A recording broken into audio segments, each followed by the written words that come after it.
गदा जिंकणारा पैलवान आहे आणि 1999 70-80 हजार 1 लाख 1.5 लाख पण कुस्ती लागायची आणि ह्या गदा यांच्या खाटाखाली आहेत. आणि 7 किती 10 बाय 15चा हे रूम आहे का 10 बाय 12ची का 7ची काय म्हणा आमच्या सासऱ्याने केलेलं आहे म्हणजे 10 बाय साधी रूम आहे आणि या रूम मध्ये एक नॅशनलचा पैलवान राहतोय. नॅशनल झाले ना वस्तात झाले स्कूल नॅशनल 5 वेळा झाले 5 वेळा कुल नॅशनल आणि राज्य 5 वेळा 5 वेळा पहिला गोल्ड आणि त्याचबरोबर आणि महाराष्ट्र केसरी उपमहाराष्ट्र केसरी झालाय तुम्ही बरोबर फायनलला मातीतनं कायम पण जमलं नाही तिथं बरोबर 2007 ला आला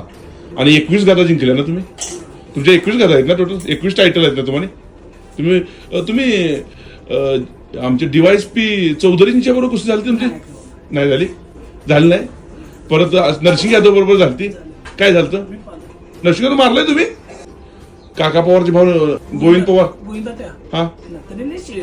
सिनियर काय सिनियर आहे मग एवढ्या कोण म्हणजे नरसिंग यादवच्या बरोबर कुस्ती झाली म्हणजे नॅशनल विजेता आहे की नरसिंग यादव परदेशात जाण्याचा योग आला नाही ना तुम्हाला